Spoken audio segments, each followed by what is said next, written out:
This is the Culture Study Podcast, and I'm Anne Helen Peterson. Hi, I'm Sophie Bishop. I am the author of Influencer Creep, and I'm an associate professor in media and communication at the University of Leeds in the UK. Sophie, we're going to start super straightforward because there's a line in your book where you're like, so I did what anyone with an MA in gender studies and a little bit of industry experience did. I got a PhD. Yes. And so this is like, my question is, how did you become interested in influencers as like something worth studying? Okay, so I can give my life story a bit. So I was doing my master's degree in gender and media studies at the University of Sussex, which was a great program. It was very small for a UK master's class. There was only 5 of us in it, and it was like, you know, we all dated each other and so on. It was like it was a good time. It was that kind of moment.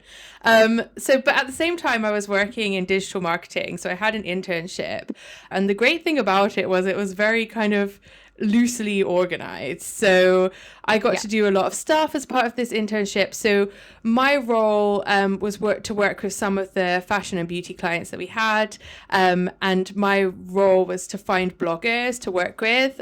So this was like 2010, 2011. So the blogosphere was kind of professionalized, and there was this awareness from brands that they could work with bloggers. They could send them products and get them to talk about those products, and you'd have a reach of potentially tens of thousands, which was huge, you know, outside of the context of social media platforms, and you wouldn't have to pay very much for it, if anything. My job was that was my job, was to find the bloggers. But obviously at the same time I was studying gender media studies, and this whole space was so gendered, and that was something that I found really surprising. And it sounds quaint now, but I think, you know, that time there was this real euphoria, or there was a real optimism maybe about the internet, like the potential that we could supersede the highly gendered media that we have. The Condé Nast or whatever, and we can make something different, and that anyone could actually get an audience just making what they were passionate about. But actually what was happening was that, you know, the most visible people who were like writing blogs at the time were doing exactly the same thing that had been done in these magazines, like outfit reviews, boy advice, makeup advice. So I was really interested in that, and that's when I was like, there's more to say. And I applied for a PhD, and initially was rejected because they were like, there's not a whole PhD to write about content creators. Like, there's not, you know, it's not a kind of significant enough topic. Let's situate us. What year was this? This was probably 2012.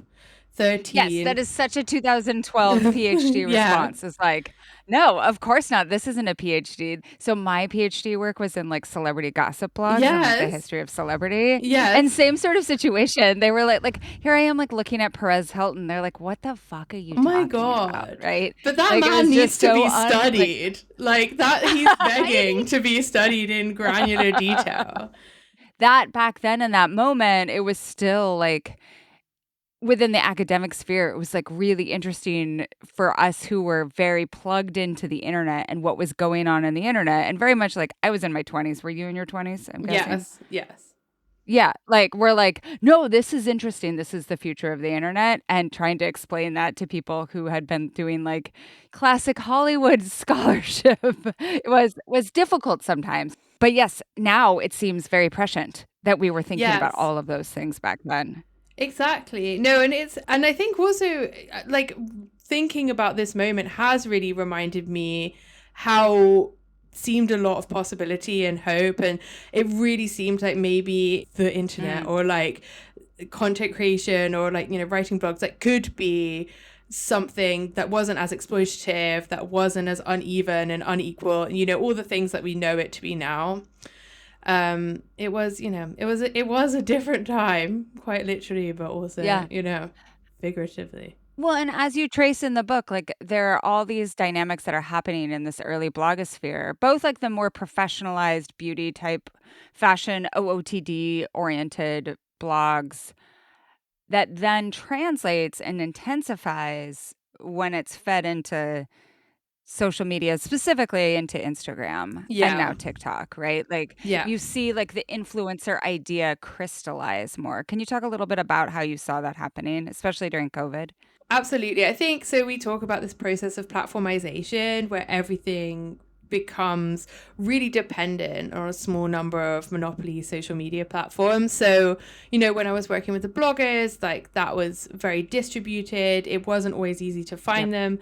So, during COVID, I was studying artists. Like I'd kind of moved on from studying professional influencers, but COVID was this really interesting moment for people who were posting their art on Instagram because there were lots of people that were stuck in their homes.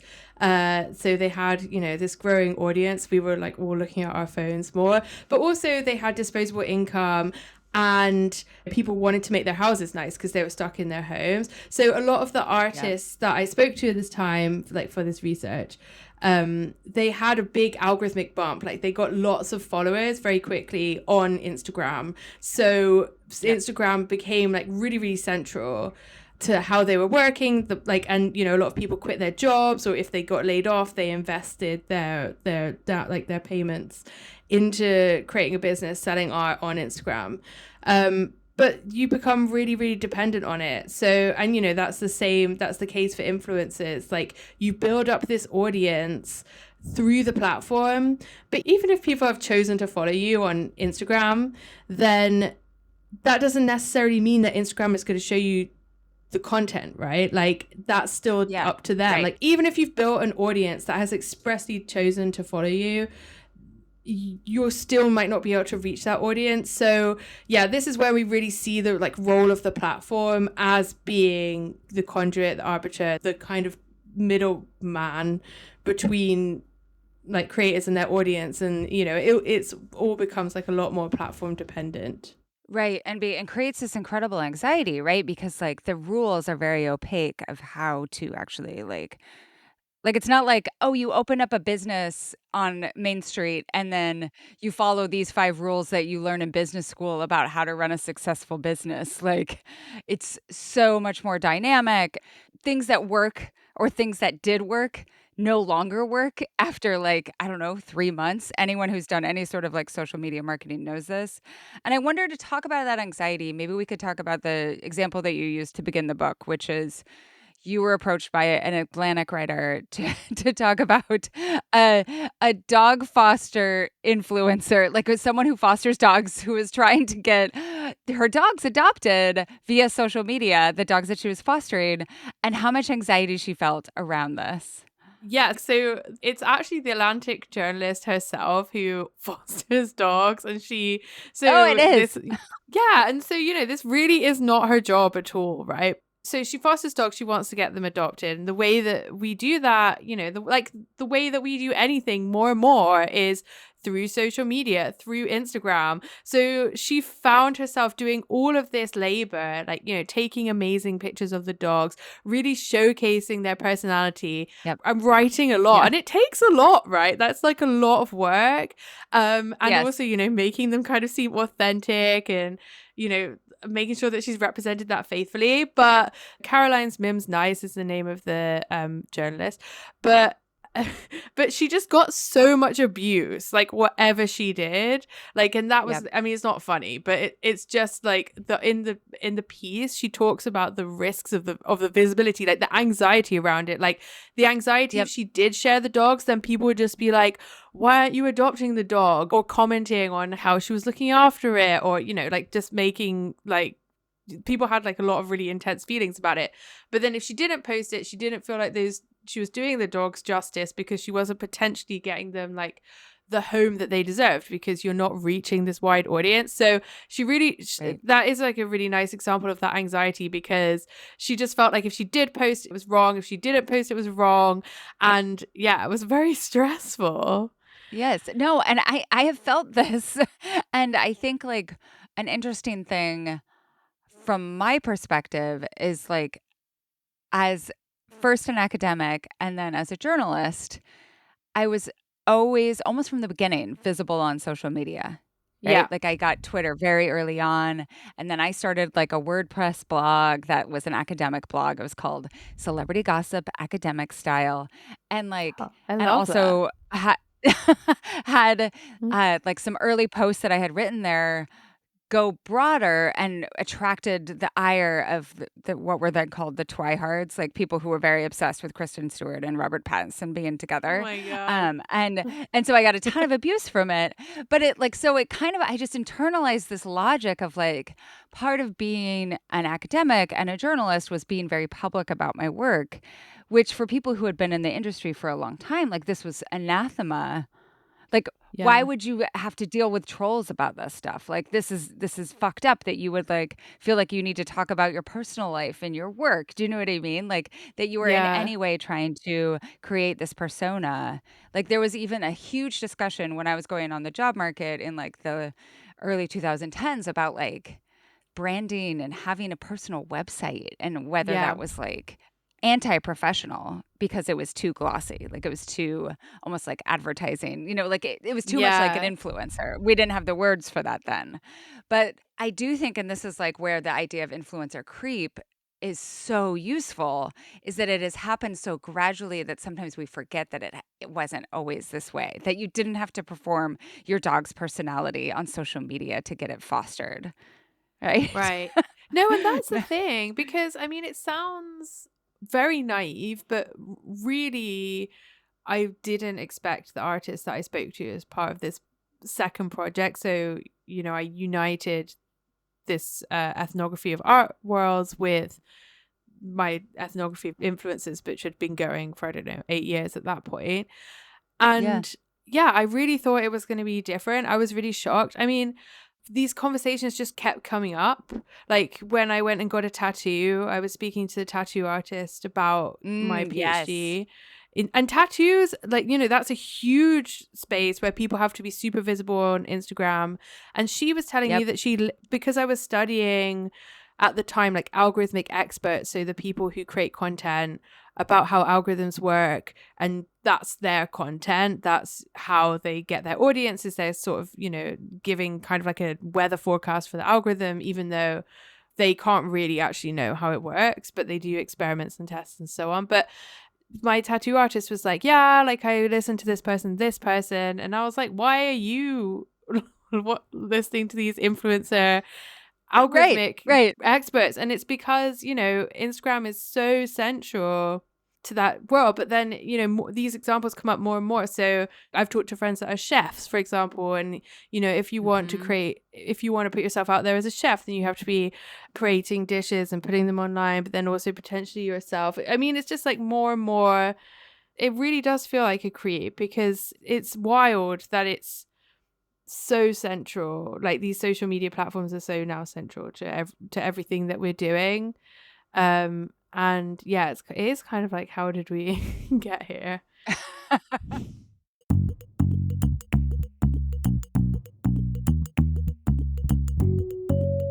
Today's episode is sponsored by Lola Blankets. In addition to the fact that right now we are definitely a like comforter and then the Lola blanket over it to sleep at night household, Melody, you have a really wonderful endorsement. So I'm going to let you share yours. Yes, so I have a friend who is going through chemotherapy right now, and one of the side effects is sensitivity to the cold. So you just kind of Mm. have to always be bundled up, especially when you're getting it in winter. And I asked her if she wanted a Lola blanket because she knew about mine, and she was like, I mean, yeah, if it's free. So I bought one with my money and sent it to her, and she was like, "Oh my gosh, when you asked me if I wanted a blanket, I was like, how nice could a blanket be?" And she's like, "I am obsessed. I am under it all the time." I also have a size comparison I can give you finally. The XL drapes over a queen. So if you aren't sure what size to get, that's the one I have and I love it, but that's how Yeah, big it is. I know. I want the bigger one for sure. I only Mhm. have the normal sized one, and it's just like I fight over it with the dogs. They also have weighted blankets, which I also want to try because They kind of function as a little bit of a weighted blanket as is, not like Mm-hmm. not intensely, but like I could see just a little bit heft being even more calming. I love having it. And for a limited time, our listeners can get 40% off select Lola Blankets products with code CULTURE at checkout. Just head to lolablankets.com and use code CULTURE. After you purchase, they'll ask you where you heard about them. Please support our show and let them know that we sent you. Wrap yourself in true luxury with Lola Blankets. The Culture Study podcast is sponsored by Remy. So this past week, I had a crown. Anyone who's listened to the podcast for any amount of time knows that I have bad teeth. I have poor enamel. It's something I've dealt with my entire life. And tooth pain, like it's no joke. And it really influences your entire day. Like it's kind of this subtle throbbing in the back of your mind. And I bring this up because it's very similar to the sort of pain that you get when you involuntarily clench or grind your teeth during the day or at night. And a lot of people just deal with this and come to think of it as like part of what their life is. But it doesn't have to be this way. You don't have to deal with that sort of pain. And if you're part of the 30% of Americans who grind your teeth, this is a solution for you. Remy's custom night guards are clinically tested and FDA cleared to prevent teeth grinding, reduce jaw tension and facial muscle strain, and improve sleep quality. You'll get the same professional quality and comfort as a night guard from the dentist, but Remy costs you 80% less and is more convenient than having to go to the dentist's office. Here's how it works. You receive your impression kit straight to your door, and then you follow Remy's step-by-step instructions to get your perfect impression. Remy then crafts and ships your custom-fit night guard. You get it back, and you start protecting your teeth and addressing your pain. So you can start the new year right and use code CULTURE to get 50% off your purchase of a new night guard. That's 50% off at shopremi.com/culture with code CULTURE. Thank you, Remy, for sponsoring this episode.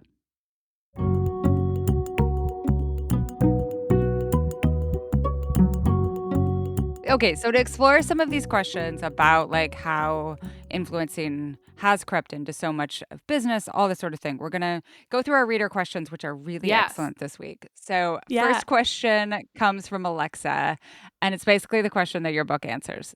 Influencers have shaped not just what we buy, but how we sell. I work in advertising, and it always makes me laugh how my brands partner with creators who aren't quote unquote real influencers, but they know how to make content that feels like influencer content. And that's just now considered effective advertising. What really interests me is how this style has escaped the marketing world altogether. Every so often, I'll see someone I vaguely knew from high school post a video in full influencer cadence, sharing a daily routine, a life lesson, or a little POV moment, despite having no following and nothing to sell. So what is happening here? Has influencer-style content become a new mode of self-expression, just the way we now naturally narrate our lives? Has the aesthetic of creator advertising seeped so deeply into culture that we've subconsciously adopted it even when we're not influencing at all? Or is the girl who sat behind me in math senior year simply just looking for a career change? I love that I wonder. question. I know it's so good. I think we could start by figuring out what makes someone a real influencer. So, like, part of your Oh, God. research for the book was about the professionalization, and like, I really loved the point where you're like, so much of the exchange with influencers is actually, especially in the beginning, non-monetary, right? Like it's not paychecks, it's just goods. And when someone seems to be getting free stuff, that professionalizes them in the eyes of the viewer, which then allows them to professionalize further, blah, blah, blah. So what makes someone a real influencer? How do you say? How do Yeah. you ascertain? Oh God. So this is, it's a very challenging question. And I did this, like I was the specialist advisor to the UK parliamentary inquiry into influencer culture. And we were trying to come up with a definition or some kind of like working concept of what an influencer was, and it was a real struggle because it's kind of like, do you go follower numbers, do you go engagement, do you go are people making money from this, are they making a full-time living from this? So my definition of an influencer is that you're creating content in a specific niche, but it's also has to be about yourself too. Like Yeah. it has to hinge on your own personality and come from Mm. some Yeah. representation of your personal life. For me, so there's lots of different kinds of influences, and but for me, I'm looking at like the most commercially friendly influencers. There's lots of influencers that don't rely on brand partnerships or rely on kind of, you know, more black market brand partnerships, and there's other forms of monetization. But for me, people who generally are successful influencers are working with brands, and that's kind of directly because they're doing sponsored content where they advertise, Mm-hmm. you know, whatever it may be. My example for this is always like a Dyson Airwrap. I don't know why, but you know, like, you know, they're advertising like Yeah. like Yes. hair products, like that. I mean, on the feminized side of it, you can have gaming creators and influencers that are, you know, advertising games, gaming equipment. You know, you can have car influencers, gun influencers, but it has to be like, you know, something from themselves. So they're working with advertisers directly, but then they're also getting money from advertisers indirectly via the platforms that they work on, Yep. because usually those platforms will have a creator fund. So you'll get paid like for attracting views, from attracting an audience, a buying audience.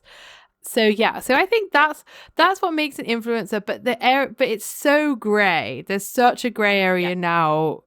Are you a content creator who's an expert in something, or are you an expert in something that creates content? Like it's the line is really challenging, I would say, to kind of unpick. Right. And I think it's also challenging because a lot of influencers are like, I'm not an influencer, right? Like I Yes. follow all of these like fundamentalist trad wife influencers Yeah. who are like, I'm not an influencer. I just am constantly creating weird videos about all of my children, and make money from all of my links. But like, I'm not an influencer, right? Because there is this Yeah. idea that like and this gets into something that you talk about in a solid third of your book, which is the production of authenticity, Yeah.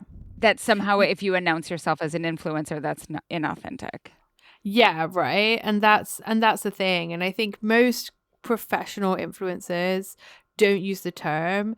The social media Yeah. platforms also don't use the term, because no one likes the idea that they've been influenced. It's actually not a good thing. Like it's Right. not it's because it goes it's I mean, yeah, influencer culture is so weird because, like you said, it hinges on this authenticity, this reality, this trustworthiness.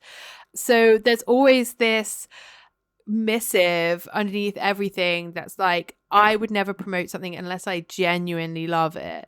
But that's not true, Mhm. because you have car payments, you have a mortgage, you know, like you can kind of retrofit things that are close enough to something that you would maybe recommend. But yeah, so Totally. there's this idea that like people don't want to claim the label of influencer. Most people use content creator.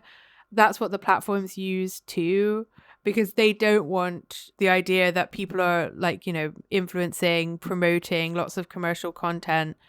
And content creator aligns more with like creativity and, you know, like things that Yes. sound more fun and less marketing orientated.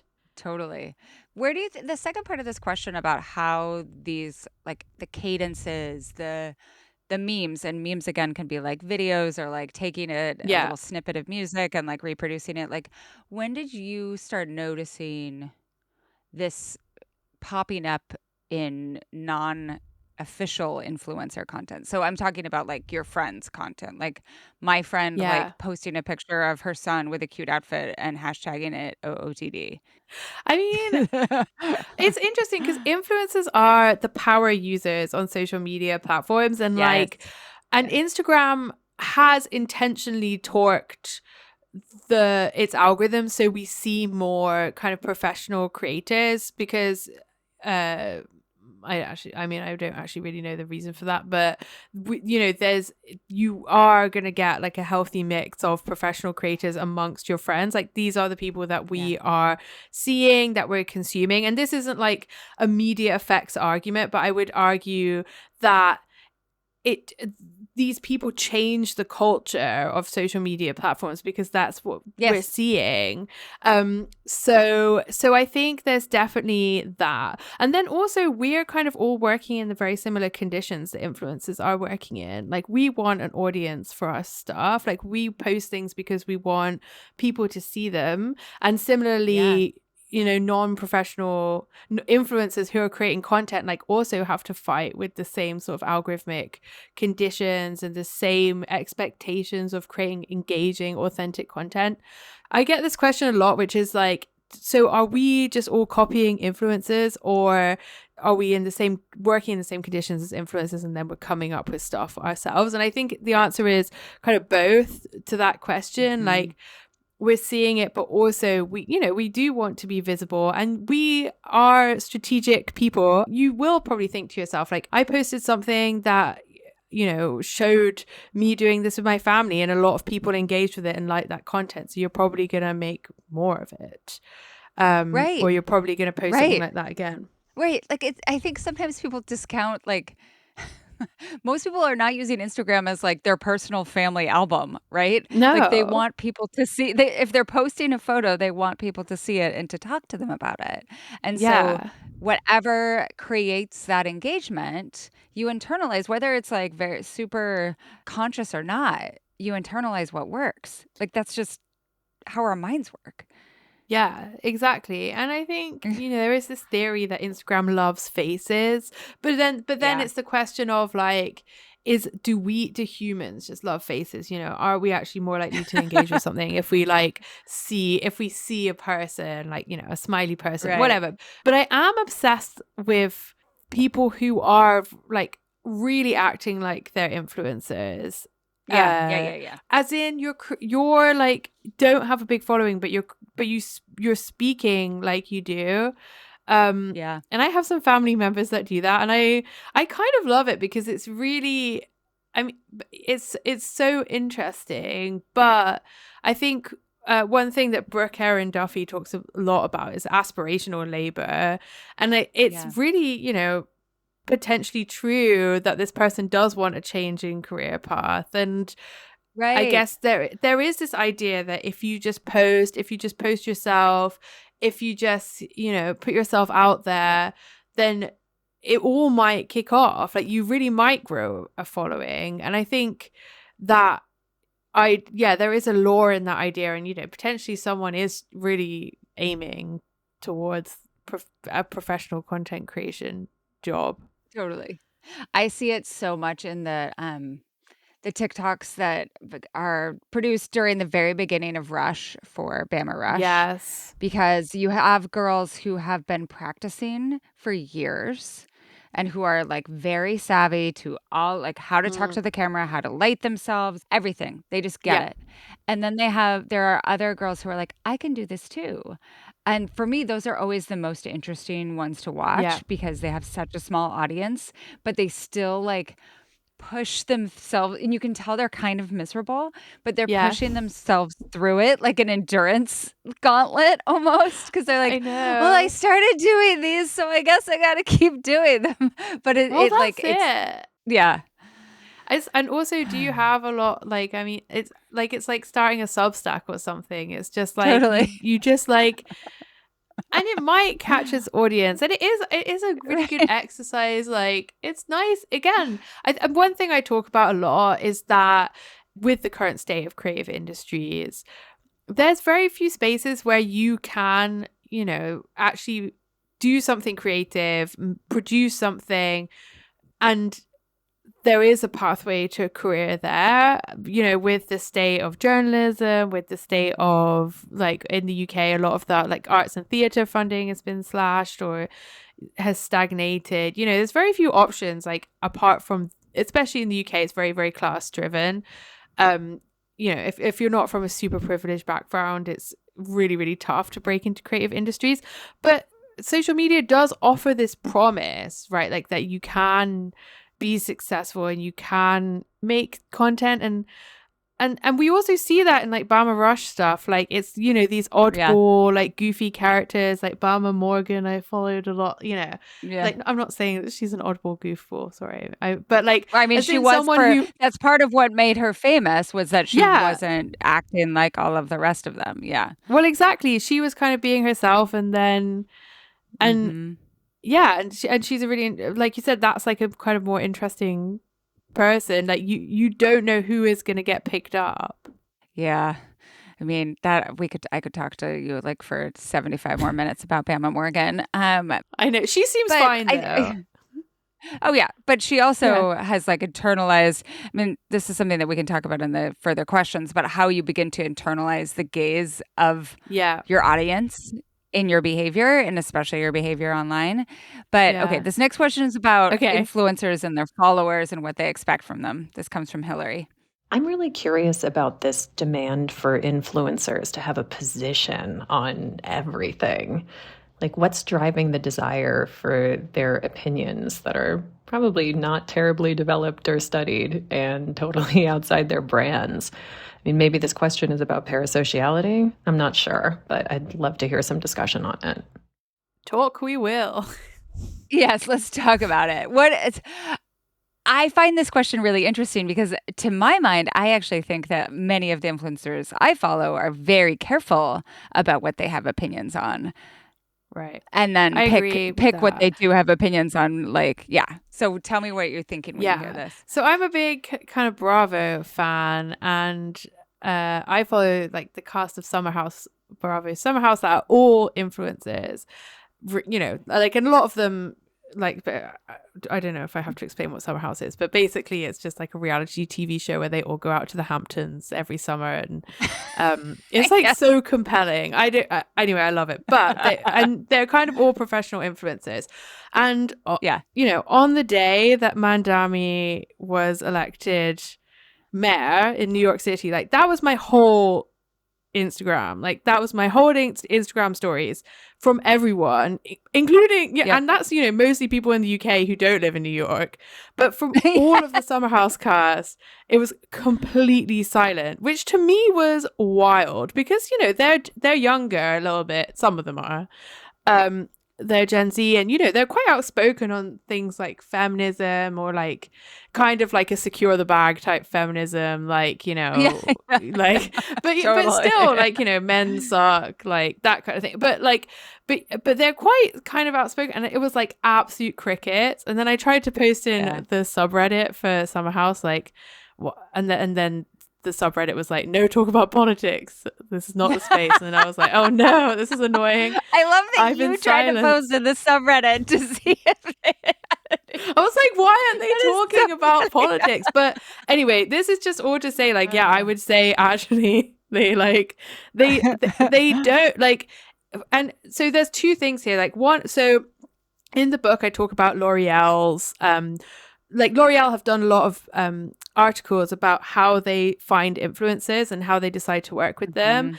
And they use a lot of kind of automated software to go through every single one of your posts that you've ever made. Wow. So if you've ever criticized the brand, if you've ever had like a potentially divisive political opinion, if you've ever posted what they call a nude, or, you know, potentially like sexual content in any way, like something that might be a bit risque, like they are not going to work with you. They check everything. They're very, very risk averse.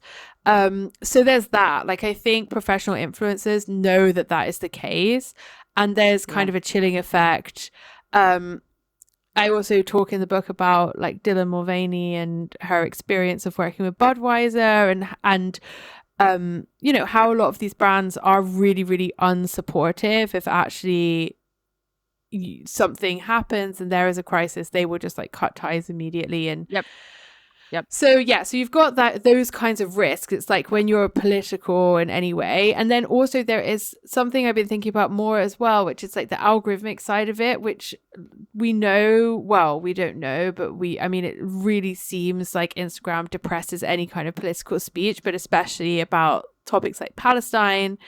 Yep. And so, that if your whole visibility, if your whole job relies on being able to reach your audience like via social media, then if your account gets moderated, taken down, if you lose access to that audience, then your job is gone. So there's a huge risk about putting yourself out there like that. So I also don't see very much like from the artists that I studied or influencers, like in terms of political content. Yeah. But I wonder what other kind of positions it could be. I mean, because I'm But just seeing okay, people so like I'm selling looking at stuff. the question again. I'm looking at the question again, and this is actually I feel like I misinterpreted it slightly. So she says, I'm really curious about this demand for influencers to have a position on everything. And I Yeah, will say that I feel that all the time. Like I have actually said many times, I've talked about Palestine and my support for Palestine and this against genocide, all these sorts of things on my yeah, Instagram many times. But I still get messages if I haven't posted in like a month.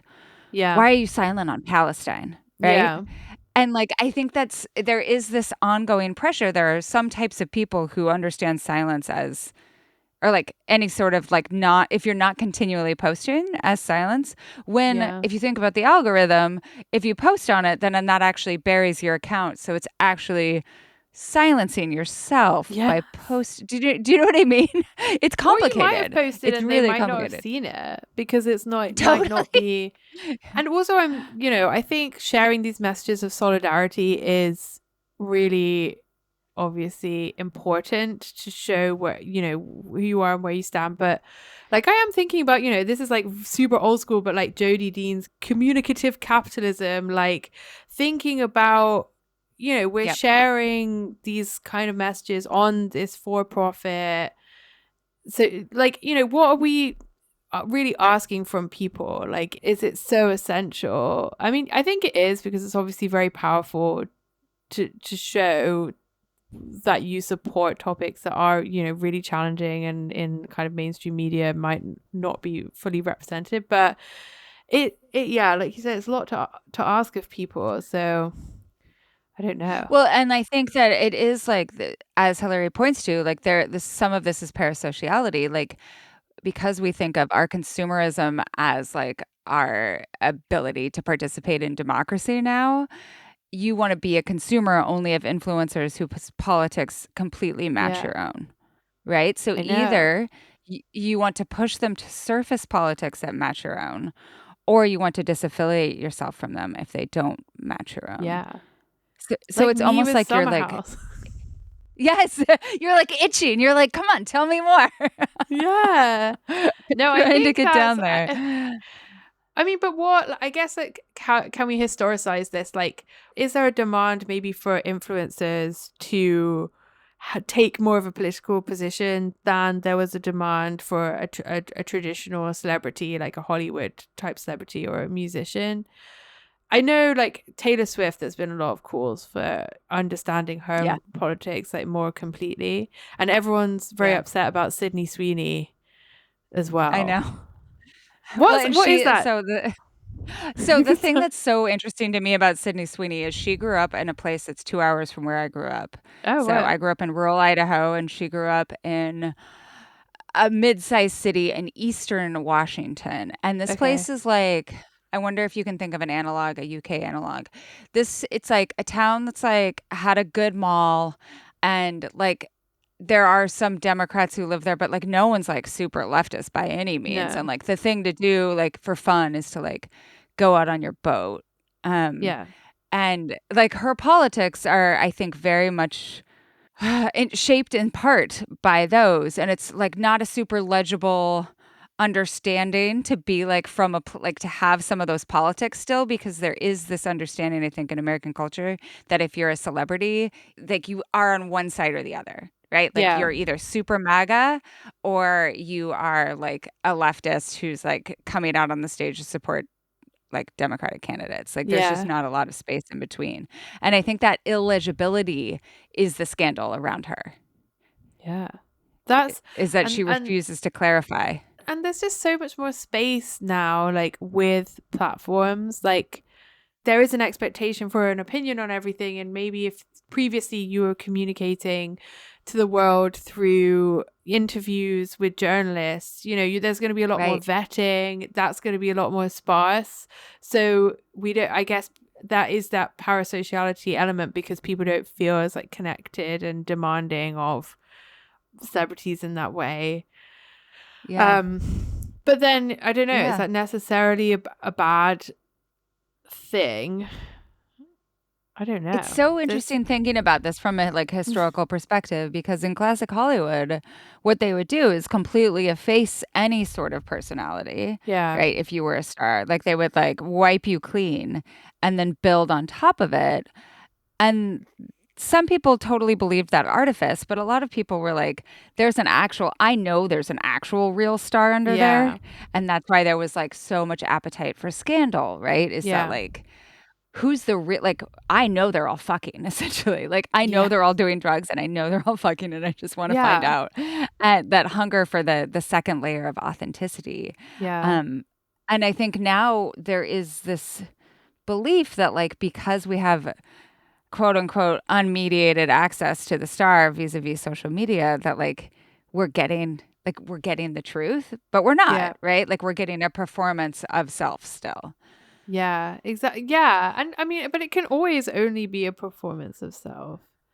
That's Yes, really totally. that's like the only thing that's really possible. Yeah.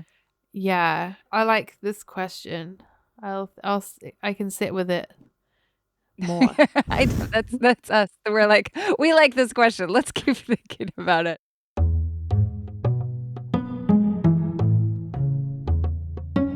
Today's episode is brought to you by Honey Love. So over Christmas break, I did something that is one of my favorite things to do, which is to allocate one small clearing out task to each day and then just spend like an hour on it and have that done as I go into the new year. And one of those days, the task was clearing out my delicates drawer. And there were so many, like, it's just a graveyard. Do you know what I mean? Like, there are so many bras that you think, like, oh, this is going to become my new favorite bra, or like, I want more options so that I'm not just wearing the same one every single day. And then you just end up wearing the same one every single day because it's really, really hard to find a bra that works. I've tried so many different fits, all of them promising different things. And I will say that Honey Love is the bra that does not end up in your bra graveyard. The crossover bra in particular, I love it. It's super comfortable. There's no underwire, but it still somehow manages to make you feel like lifted and supported. So it's not like a bra that, I don't know, that I bought when I was 11. Doesn't feel like that. It's also sized from 30A to 44G, so there are lots of options. The original version features soft, flexible cups that adapt to your body, but if you want built-in pads, you can try the crossover contour. Honey Love is now offering a crossover triple bra bundle. So if you want to do a full refresh and get 3 bras that won't go into your bra graveyard, you can get a huge savings by buying 3 at once. Honey Love is an independent, female-founded brand with products designed by women who actually wear them. So treat yourself to the most advanced bras on the market. Use our exclusive link to save 20% off Honey Love at honeylove.com/culture. That's honeylove.com/culture. After you check out, they'll ask where you heard about them. Please support our show and tell them that we sent you. Experience the new standard in comfort and support with Honey Love. The Culture City podcast is sponsored by Article. Okay, so true story. I was over at my friend's the other day and we were talking about they need a replacement couch and a replacement coffee table. And they were like, oh, my friends were talking about this incredible brand. It's like super nice. Like the price point isn't so expensive. It lasts a really long time. Everything's always in stock. And the stuff just like is really cute. And I was like, oh, was it Article? I was like, oh, am I going to sound like I'm reading a podcast ad? But they really were. They were talking about Article. And I was like, yes, I, endorse them on the podcast, but we really do have a ton of their stuff and we love it. So it was nice to connect those dots. And they're going to order an Article coffee table soon. Article offers fast, affordable shipping and assembly in the US and in Canada. They also have options for professional assembly if you want a totally hands-off experience. But the great thing about Article, as we've talked about before, is that their stuff comes almost entirely assembled. So there's usually just like 1 or 2 last things that you need to do instead of a 27-point checklist that you have to somehow assemble with the help of like 5 friends. You can also get support whenever you need it. So if you have a question, if you need help with design, you can use their customer care team, which is available 7 days a week, and they offer support and free interior design services. And there's also a 30-day satisfaction guarantee. You can shop with confidence, knowing that if you're not completely in love with your new furniture, you can easily return it. This peace of mind ensures that you can invest in your home without hesitation. So if you're in the market for a beautiful new sofa, dining table, a lamp, Melody loves article So lamps. many lamps. Sconce. Sconce, lounge chairs. We have outdoor furniture. Seriously, so many things that we've purchased from Article. Head over to article.com.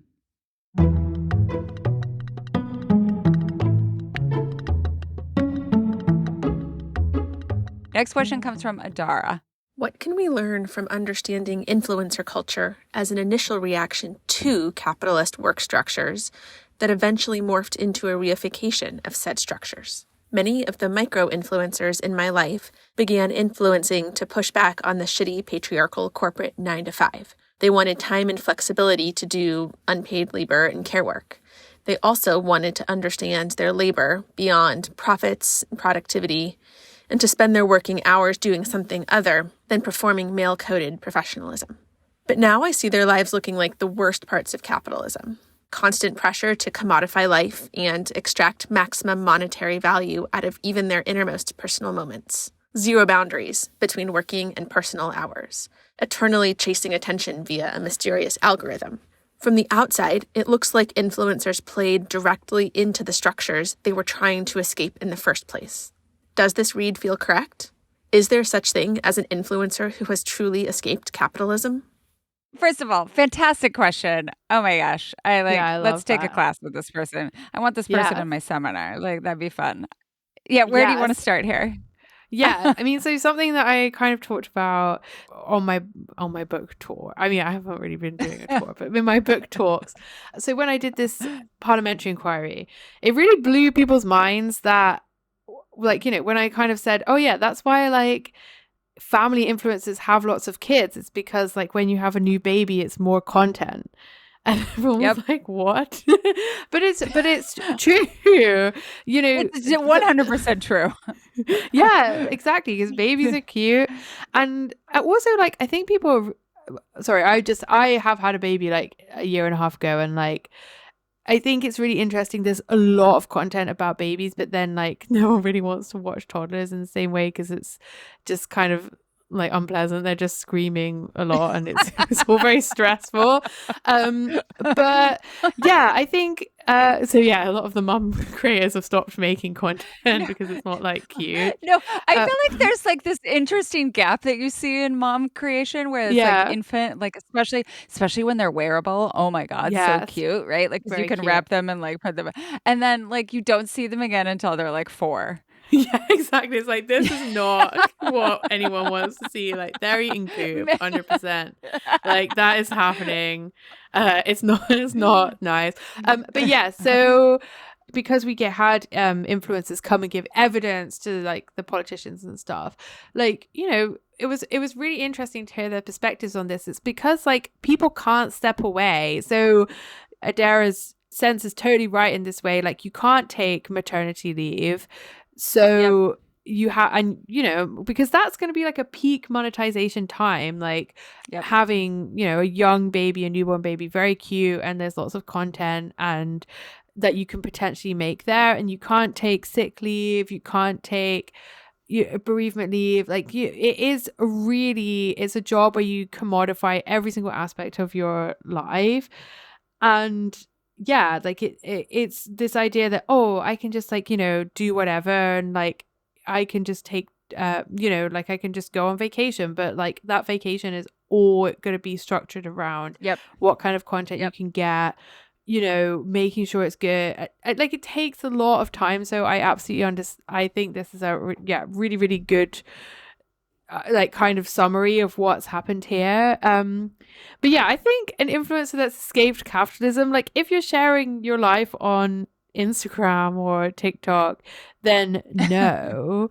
I'm trying to think of exceptions, because there's loads of people that like live off grid. who are like living off grid and producing like stuff of them.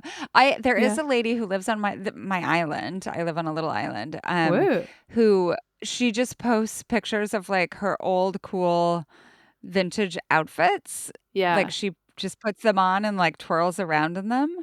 Her name is, I think, Silly Pink Shoes is her Instagram handle. Cute. And she has, I think, like 70,000, 80,000 followers. And like she's doing this because it gives her a reason to put on her clothes. Do you know what I mean? Yeah.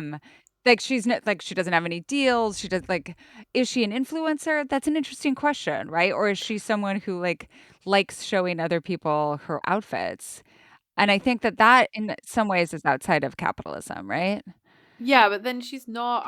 Would say she's not an influencer because that's you can't monetize that in the same way, or she's Right. choosing not to. Right. Because 70 or Yeah. 80,000 followers, you're not going to get enough from like an Instagram creator fund or anything. No.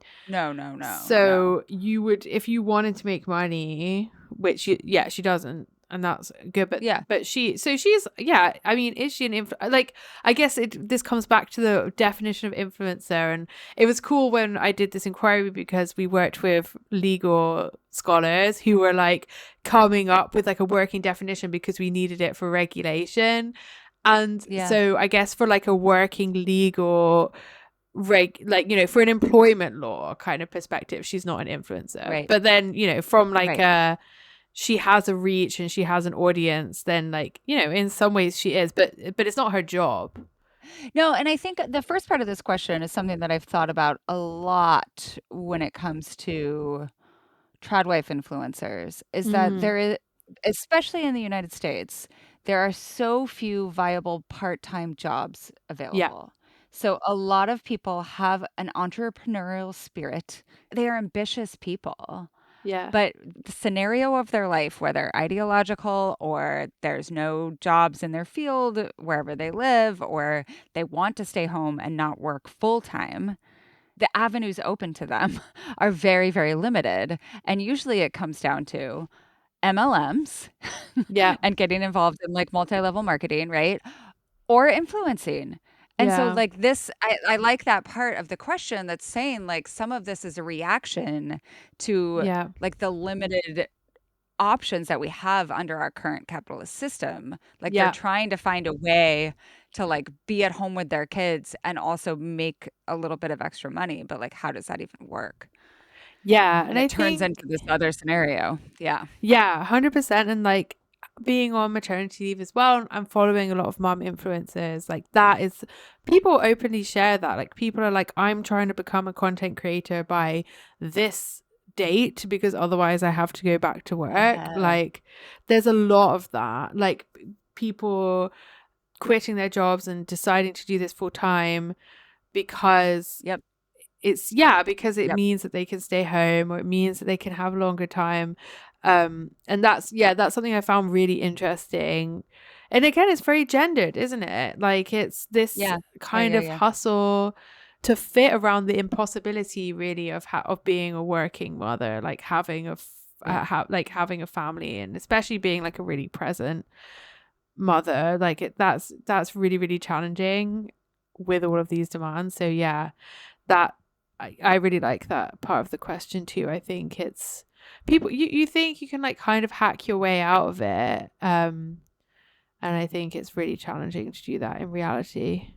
Like I just think of these women who have 12 kids. Like one of the women I follow seriously has 12 kids, and she's pregnant with I think she's pregnant with her 12th right now. And she is also producing she's producing all of these like really like classy reels. And I'm like, how are you doing this? Like that is a lot of time.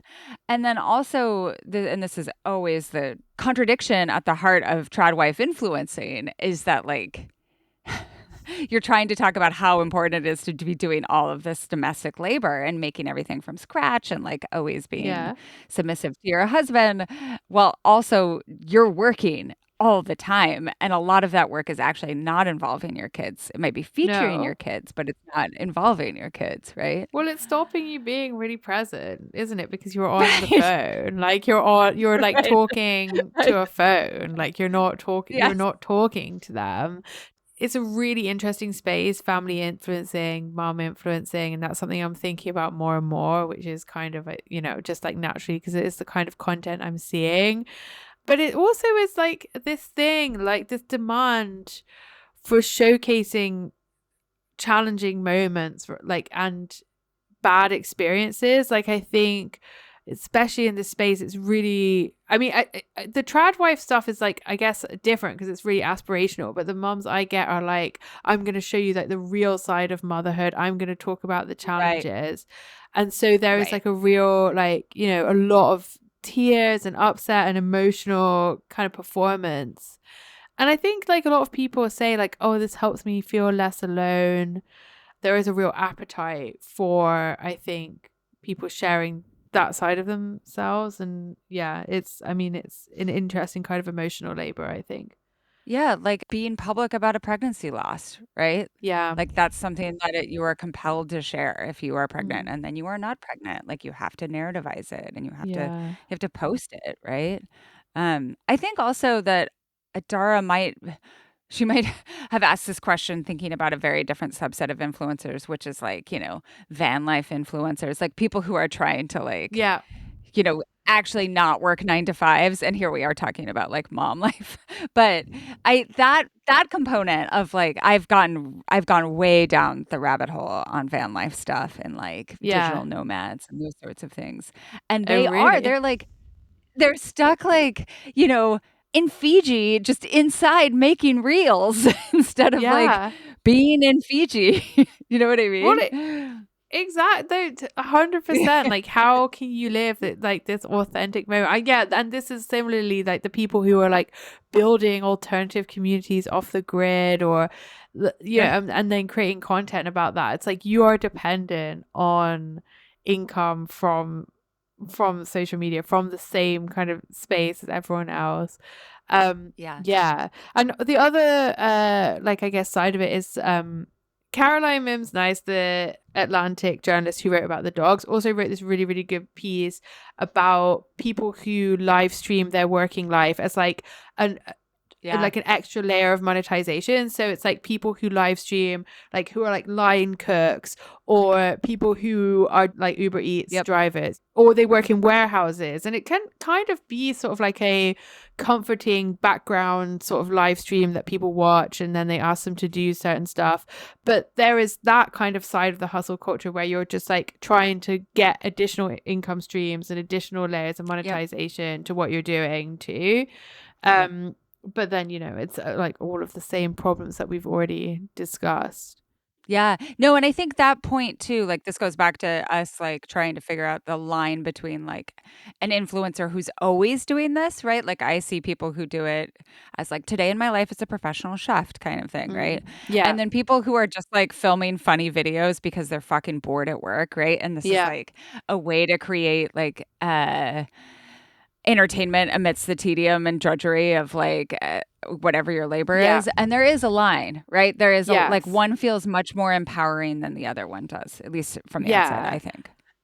Yeah, definitely. I mean, and yeah, like, because I also get a lot of like, I'm a private chef in the Hamptons and this is the menu. But you're doing that as like, again, like potentially you're looking to get into content creation opportunities. It can kind of function as a CV, like a resume, like Yep. it's self-promotional. And that, Yep. I'm thinking of one guy, but he's very charming and, it's very, very nicely produced. And, but there is a reason that people are doing that kind of side of it, like you said.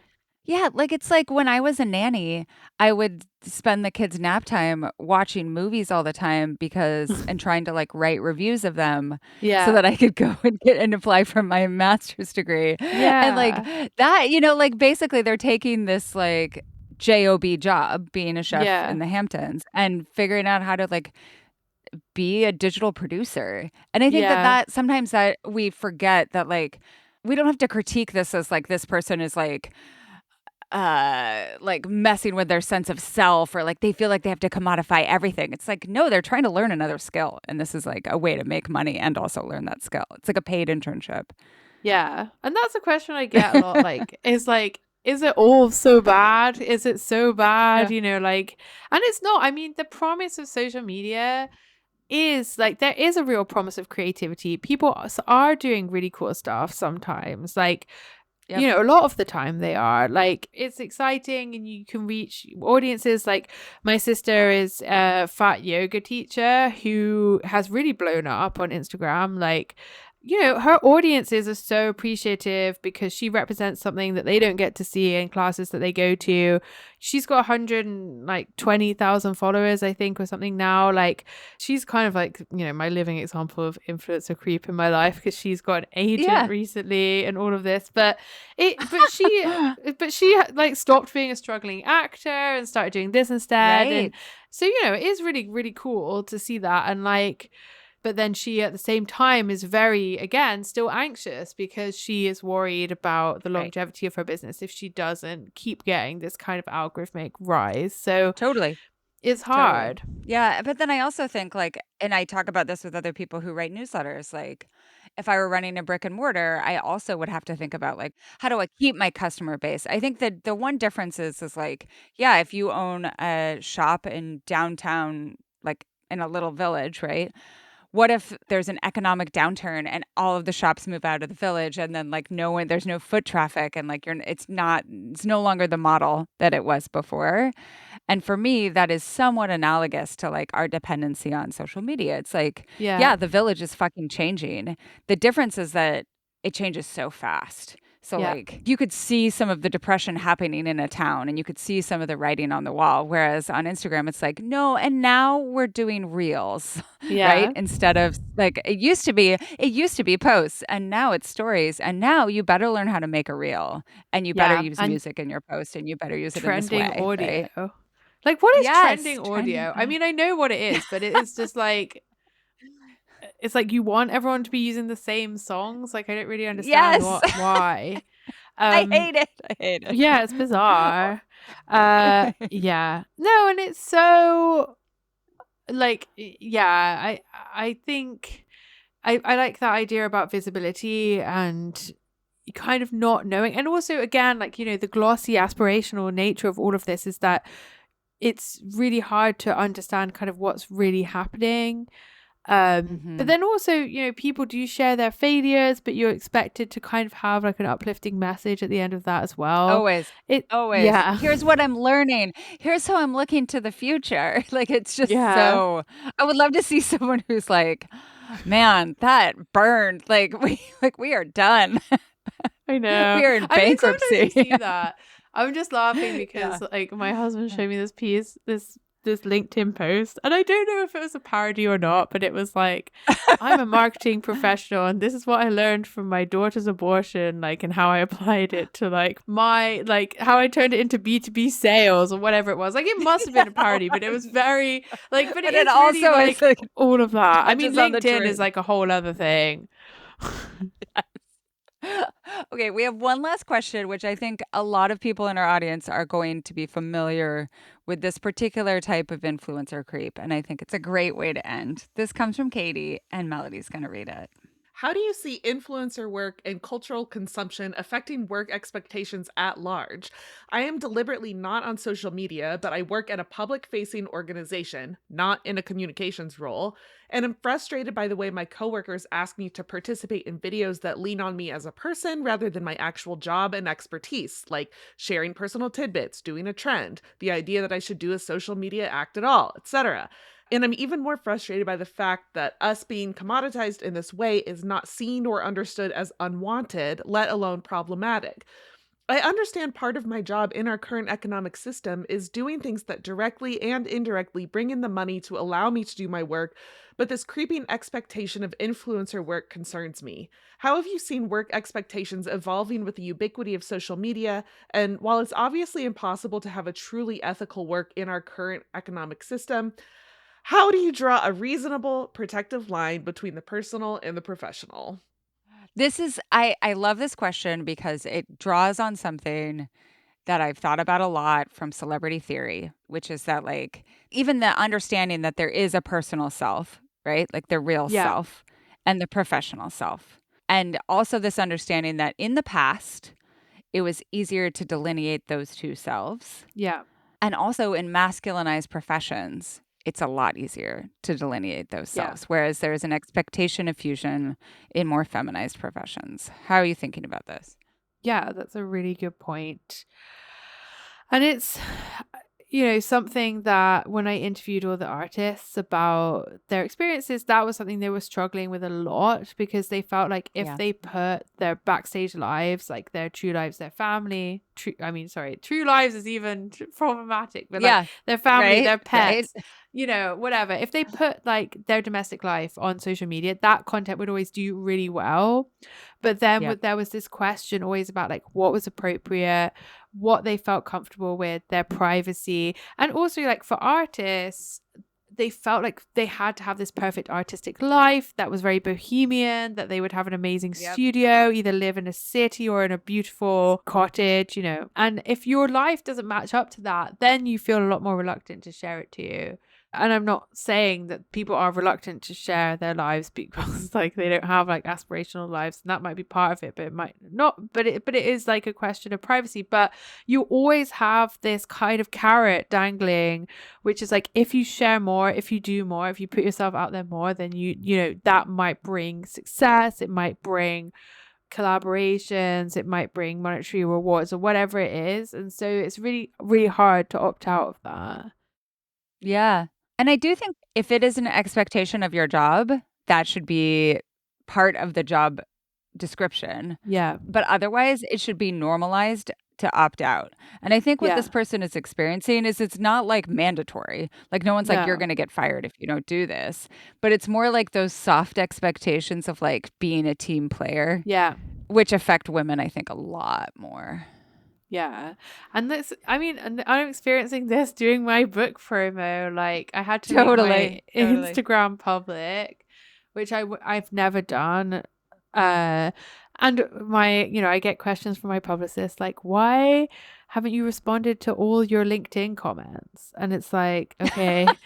So then I had to go through it. But then, you have to like, these are like people that I really know often or sometimes. So like you have to like craft like a kind of highly personalized message, like all of the, and like, and again, it's like, if you want to write something engaging, then it might like lean more on real life. But it's that question about like, what do you want to share? Like, what do you want to put out there if it's a public forum? Yes. And this is also like kind of, I think, what she's inferred to, like TikTok trends. Like I've been seeing a lot of stuff on TikTok where it's like people become kind of reluctant stars because they are the communications people running a TikTok. And like the joke is kind of like, they're just not someone who you would expect necessarily to be TikTok famous, but they have to make TikTok content. But then like, it's actually quite funny because, or like it's supposed to be funny in that way. And that seems to be like an increasing trend. That might be part of it too.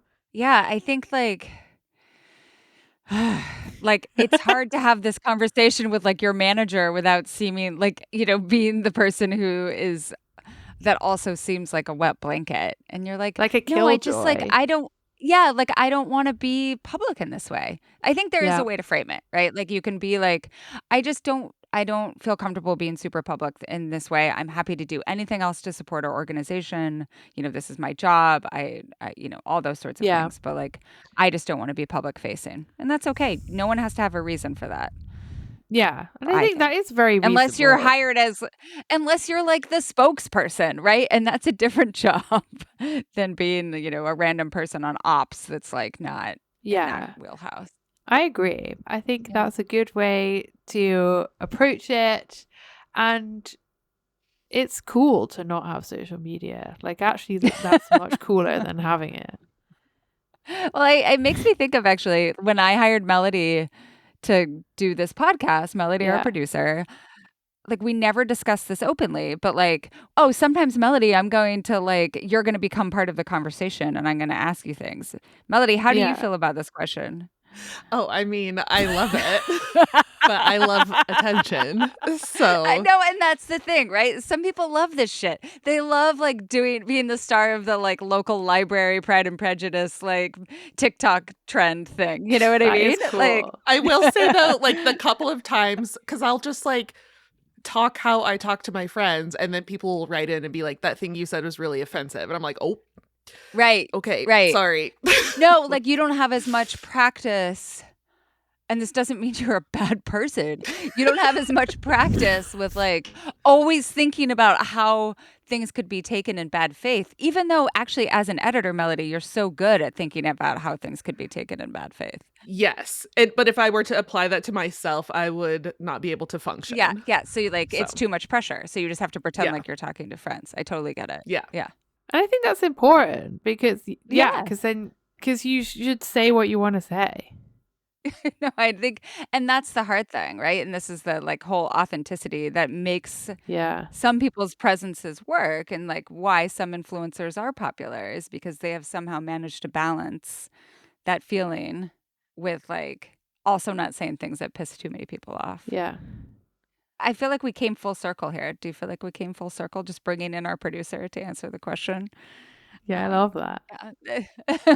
Well, in true influencer fashion, where can people find your temporarily public Instagram if they want to find more Yes, from it's you? actually yeah. So it's oh god, I don't even know. It's friendly lady. I think it's like underscore friendly underscore lady underscore, which is like not professional, but you can find me on LinkedIn and leave a message that you will Hannah have to Bishop. reply. That you'll have to I know, reply please to do. And then like, personally. yeah, give me one that like really is impossible to just to navigate. But I'll just be like, thanks, girl. Thanks for listening. Glad Like you and enjoyed subscribe. Like and subscribe. Like and all right. Thank you subscribe. so much, Sophie. This is a real Yeah. pleasure. And thanks for coming in late in the evening for you and the different times. Yes. So we Thank you. This was appreciate it. great. I had such a good time. Thank you. Thank you for listening to the Culture Study Podcast. In case you missed it, we're launching a Culture Study Romance Book Club. It's in the chat section of the newsletter on Patreon. There's also a recent post about it, so you can go and find that to find all of the different details. If you want to know what the first 2 books are, just go to the post and find out. They're really good. They're both male romances. And you can also check the show notes for a link to all of the info. Also, be sure to subscribe to the podcast wherever you are currently listening. We have so many great episodes in the works, and I promise that you do not want to miss any of them. And if you want to suggest a topic, ask a question about the culture that surrounds you, or submit a question for our subscriber-only advice time segment, go to our Google forum at tinyurl.com/culturestudypod or check the show notes for a link. Today's Ask Anne Anything question was all about small talk. Specifically, what do you ask people other than what do you do? Melody and I had a very fun time answering this one, and we need your suggestions. So if you want to support the show and always get that bonus content, head to patreon.com/culturestudy. It's just $5 a month or $50 a year. You'll get ad-free episodes, an exclusive advice time segment, and a weekly discussion thread for each episode. And if you're a subscriber to the newsletter, you can just up your subscription to the combo level tier. It's just $8 a month. It's a great deal. The Culture Study Podcast is produced by me, Anne Helen Peterson, and Melody Rowell. Our music is by Poddington Bear. You can find me on Instagram at Anne Helen Peterson, Melody at Melodious47, and the show at Culture Study Pod.